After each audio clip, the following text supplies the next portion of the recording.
Good afternoon, everyone, on this fantastic Thursday, August the 3rd, 2023, in the home weather office. In today's update, we are looking at the tropics because there are some signs that we might get some more activity here in the tropical Atlantic within the next 7 to 10 days based on ensemble model guidance and other factors that we're going to be looking at. Now, of course, if you are new to the channel and you really like these detailed tropical weather outlook and discussions, please consider subscribing if you're new, hitting the like button, sharing this video with your family and friends on social media, and then lastly, be sure to also leave an awesome comment in the section below this video. So taking a look at Dr. Levi Cowan's website here at tropicaltidbits.com, looking at the true color visible satellite imagery that he puts together for everyone to view for free, which is really awesome. So I want to give a huge shout out to Dr. Levi Cowan at tropicaltidbits.com of making these images possible.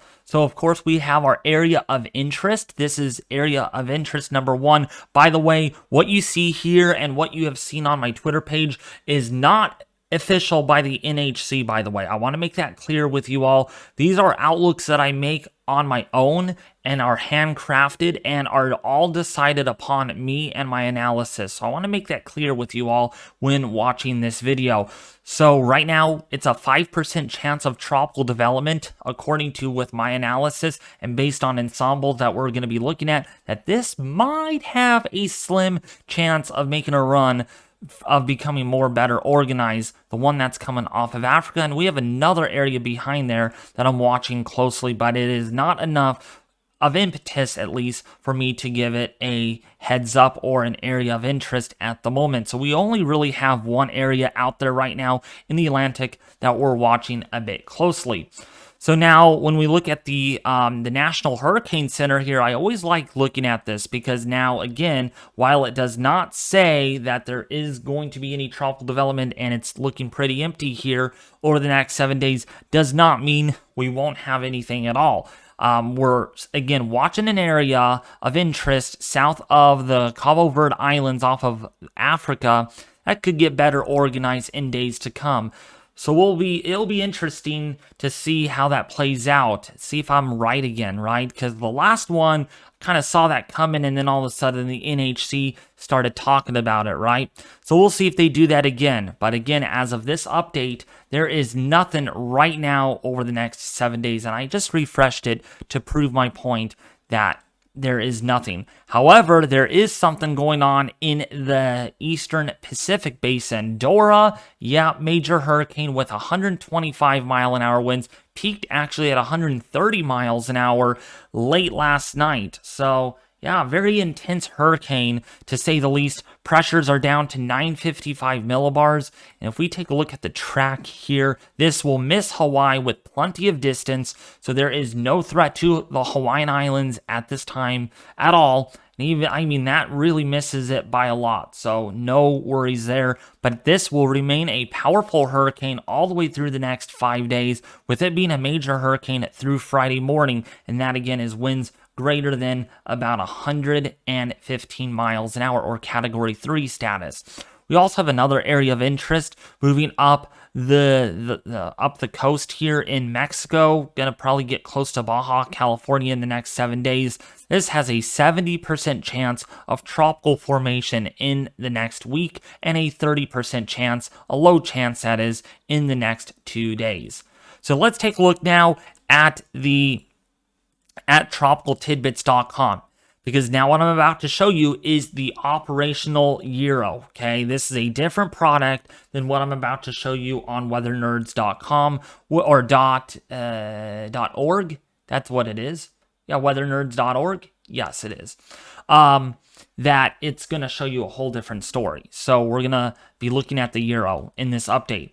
So speaking of that, what we're looking at here, again, I always like to be thorough with my videos, explaining things very well, is again, this is the geopotential height at 850 millibars, which is 5,000 feet in the atmosphere. And then we have these yellow colors right here.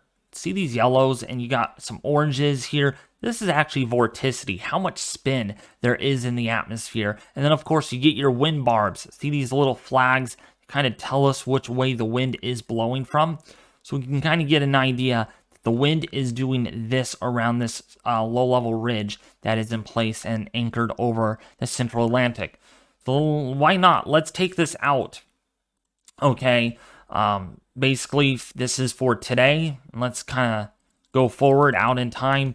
The Euro thinks this is not going to really develop into anything more significant, but I promise you, I will prove you wrong with what the operational model is showing and with what the ensemble forecast is showing, because again, they're two different things. But there is some vorticity down here. We will need to kind of play security guard. Just kind of watch it closely in each and every day.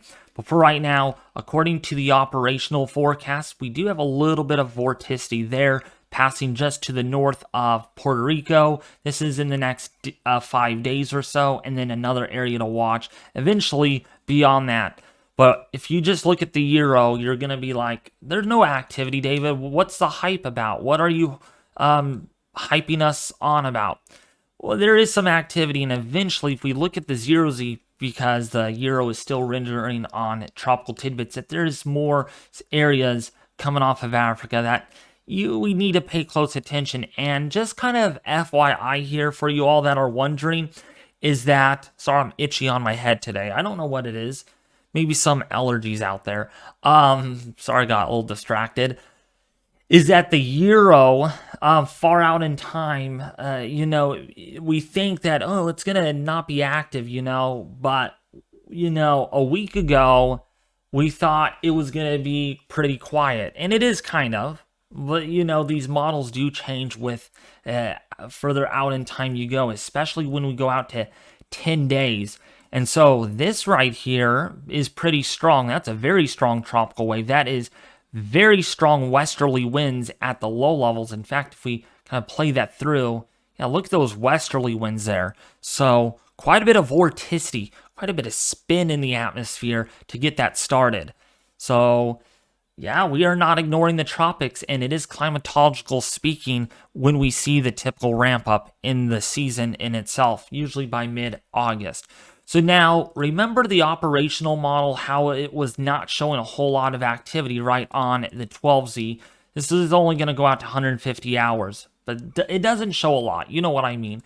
But look at the ensemble here. Whole different ball game. I mean, wow, there's a lot of members. There is some support here of something that might form within the Eastern Caribbean, within the Western area there as well, including possibly over Puerto Rico. If I count here, bear with me here, is that we have 1, 2, 3, 4, 5, 6, 7, 8, 9, 10, 11, 12, 13, 14, 15 members, maybe 16 members. It's not a whole lot. I mean, that's less than half of the 50 members that the Euro uses to run its ensemble forecast. But it is very important to see this because this kind of gives us a glamorance of what might be on the dinner table in the next 7 days, okay? So this is showing us that the ensembles are seeing something, but the operational is not. That's why I like using ensemble forecasts for a very strict purpose, because it can give us an idea that, oh, okay, the operational doesn't see it. Well, what about the ensembles, right? The Euro ensemble does pretty good for the most part at pinpointing what might end up happening in the next 7 days. And that's why we use these ensembles, because there is 50 what ifs. What if this ridge is a little stronger, or what if this trough is a little stronger? You reinitialize the atmosphere 50 times within the 30 minutes or so, and it kind of runs out with different scenarios that might happen. And when you get these different scenarios, you get these different tracks. So maybe one of the members indicates that the depression may be very weak, so it's going to move further south, versus stronger members indicate that it's going to go more northwest, right? Because it's going to feel more of that southeasterly flow aloft. So that's kind of what my point here is. Just because the Euro is not showing it doesn't mean we ignore it, because the ensembles clearly have something there. And it's going to be worth watching to see how, let me go back here, if this grabs more of the Euro's attention in its operational model guidance for it to kind of get displayed in the supercomputers for the supercomputers to actually see it and then make a better prediction on it. These can be tough to see, but yeah, that is, you look at that closely, that is circulating. There's a little bit of a spin on that. So it's going to be interesting to see how that all plays out. But you know what's very concerning? And I've said this time and time again. Sea surface temperatures in the Gulf of Mexico are absolutely sickening. They are very, very warm. And I don't like using these hype words. I'm not trying to be here to scare. Oops, I bumped the mic. Sorry about that.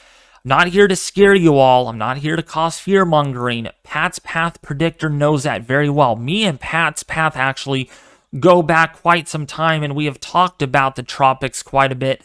I mean, we're both concerned about this. Yeah, I'm shouting you out, Pat's Path Predictor. By the way, check out his YouTube channel in the description below this video. I mean, me and him have been talking about how warm the Gulf is, and I mean, this is very concerning. 31 Celsius, and if I clearly trace that right all in here, all 31 Celsius, I'm just going to average this out. I mean, that is very, very, very warm. That is getting close to bathtub warm. And look at this, off the coast of Louisiana, 32 Celsius. Almost 33 Celsius in the darkest reds there. Look at this, 32 Celsius here. We have even seen a little bit of a warm-up with the sea surface temperatures off the coast of Florida. I mean, look at, if we look very closely here, right in here, that's even a little island, even right off the coast here of Tampa, or near Tampa, you know, Cape Coral there. I mean, 32 Celsius, that is upper 80s, low 90s. That is very warm, and I'm telling you folks, I don't like slipping words out of my mouth here with the hype card or with anything, but I'm telling you, if everything lines up in the Gulf, say we have a lot of moisture piled up, you know, it just doesn't get sheared away or whisked away by upper level disturbances, and it just kind of just sits there, and we get this layered effect where things just kind of line up perfectly. We get a tropical wave moving through the Gulf of Mexico, it is going to intensify explosively. There is so much heat content. There is just so much energy being stored below the surface of the ocean in the Gulf that, I mean, the Gulf could support violent, catastrophic hurricanes if everything lines up. I mean, something more in the ballpark of Hurricane Ian, Hurricane Harvey, Hurricane Katrina, I mean, Hurricane Michael. I mean, we could see some very, very, very, and I repeat, very intense, catastrophic, destructive, enormous, or ginormous hurricanes that can really cause problems if anything moves over these warm waters. I mean, if we get tracks kind of like this, so if we get like almost like a Katrina track where it kind of does this, kind of turns in and hits the Gulf Coast there of Florida, or even kind of comes in for like with what happened with Laura, it kind of tracks in like that. I mean, there's a lot of heat content here, and there are water temperatures greater than 31 Celsius. I mean, some of these waters here, 31.5 Celsius above the long-term average. So if we get anything in there, it is going to explode very quickly under very favorable conditions. Sea surface temperatures alone are not enough to get major or violent hurricanes. You need things to line up. If we get dry air and shear over the Gulf, forget about it. You're not going to get development at all. But I'm telling you, if we get any of these tropical waves that kind of, you know, they don't need to develop over here, so to speak, right? Let's go back to tropical tidbits so I can better explain this, because again, my job here is to kind of make sure you all understand. I mean, just because we don't see development here, or even right away, I mean, it's better we see development earlier when it comes off of Africa, because that means it could move more poleward and then turn it north sooner. but it's when these systems kind of take their lazy time and they develop over here, or they develop over here, or they kind of get caught over here in the Caribbean, or in the Caribbean into the Bahamas, or even over here into the Gulf. That's when we see a lot of big problems. You all remember, I'm sure, with Katrina. I mean, if we bring up a Katrina track, let me do that really quick here. Hurricane Katrina. I mean, I could clearly show you all with what the path of this took. And I mean, it did not take long at all. I mean, the thing was right over here. Not that we would have a Katrina in the Gulf of Mexico, but I want to kind of illustrate that. Look at, I mean, over the Bahamas, it was only a tropical depression. It was not even powerful to begin with. But yeah, look at how quick and intensified and became our Category 5 Katrina. Yeah, Category 5 like that in a couple of days. Anything is possible. I mean, for one thing, we could see something stronger than Patricia for all we know. Okay? I mean, the point here is sea surface temperatures are more than warm enough. Upper 80s, 88, 89 degrees into the low 90s, warm enough to support violent hurricanes. Category 5, 170 knots plus, perhaps. I mean, the Gulf has a lot of energy. So now, okay, I kind of stayed on that topic too long with, with this, okay? So let's talk about sea surface temperatures and comparing the 2 years, right? Or from last year to this year. Not that last year was very busy, but just to show you how much heat content we have in the ocean. So think about it this way. This is 26 Celsius right in here. This is from last year, okay? Last year in August 2nd. Okay, there is where our 80 degrees Fahrenheit isotherm is. And take note here where the gray color is. That's 28.5, which is needed for violent hurricanes. Okay, yeah, you need 28 Celsius plus, or even 28.5 or so, or greater, to support violent hurricanes. That's last year. Okay, let's take a look at this year. Whoa! Schlotthauer, whoa! We have a big explosion with warm waters. I mean, look at the difference with that. I mean, we barely hit 30 degrees Celsius in the Gulf last year.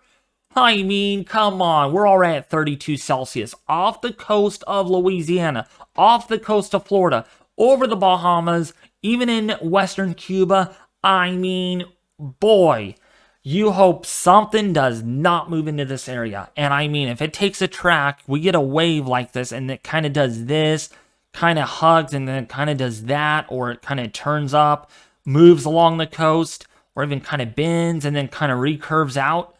There'd be a lot of problems. A lot of humans live in this area, in this portion of the world, where these systems typically want to hit. And yeah, that could be you right now in southern Florida. So what my point here is, sea surface temperatures are warm enough. I've stayed on this topic too long. They're above average. It's wild. Sea surface temperatures 1-2 Celsius above the long-term average, more than suitable to support very intense, violent hurricanes. Upper ocean heat content, very high as well, anywhere in the moderate to extreme values. I mean, some of these dark red colors are off the charts, which means there's a lot of heat very deep down below the surface of the ocean in the northwestern Caribbean, and that could really lead to mega trouble by late August into September, and I am concerned about it. The longer we wait for these systems to spin up, the more heat is just going to pile and pile and pile up. And it could really end bad, folks. I mean, it takes me a lot to get worried and to get me concerned about sea surface temperatures. But I mean, this year is just something else. That's all I got to say. So when we take a look here at the Atlantic and the tropical storm activity, climatological speaking, we're right about here. We're in August. So we flipped the calendar right about in here. And so we're kind of in that elevated state. We're not supposed to have major hurricanes right now. We have had them in early August, but it's not really until late August It's this unique window right in here, right about in here, where we really gotta watch. We gotta kind of watch the Atlantic very closely for major hurricanes that could impact land, a lot of tropical waves that could become tropical storms. This is when we get a lot of our tropical activity, usually in late August into September. Yes, it is too early, folks, so don't think that, oh, it's been quiet all of a sudden. Yay, we haven't had anything. Please do not hope for the best, that we're not going to have a lot of named storms, because climatological backs it up. The University of Arizona, UK Met Office just released their forecast yesterday, calling still for 19 named storms yet to come. I mean, 19 more storms, and we have already had 4. Yeah, we have had 4 already. So that would be 23 on our list of named storms. Wait, let me make sure. 19? 23, yeah. Be 23 named storms by the time this is all said and done. Not that it will happen, but I mean, science backs it up, folks. You can look it up. Go look up University of Arizona, or you can look up Wikipedia on the latest on the 2023 Atlantic hurricane season. You can see all their forecasts there too. All right, that is going to do it with this video. I'm going to sign off for the day and actually have to head for work. Yep, got work, got my second job to take care of, and then I'm going to do something special on Saturday. I'm going to host a live stream on my infrastructure upgrade to my Davis weather station equipment, which is great. I'll see you there on Saturday. We'll probably make a video on the tropics again tomorrow, but otherwise, you all stay safe, stay cool, stay out of this serious heat in the deep south. I know temperatures are very hot there today, so stay cool, stay inside, or jump in a pool and stay cool that way. But that's going to do it, folks. It was nice having you, watch the video and be part of everything. And I just clicked on an Xfinity type link. I don't know why I did. Maybe I like Xfinity. But anyways, share, like, and subscribe, folks. And I'll be back in the office probably tomorrow with another tropical update. If not, we're going to have a live stream party for Saturday on my infrastructure upgrade. You can find that on my YouTube channel. Thank you all for watching.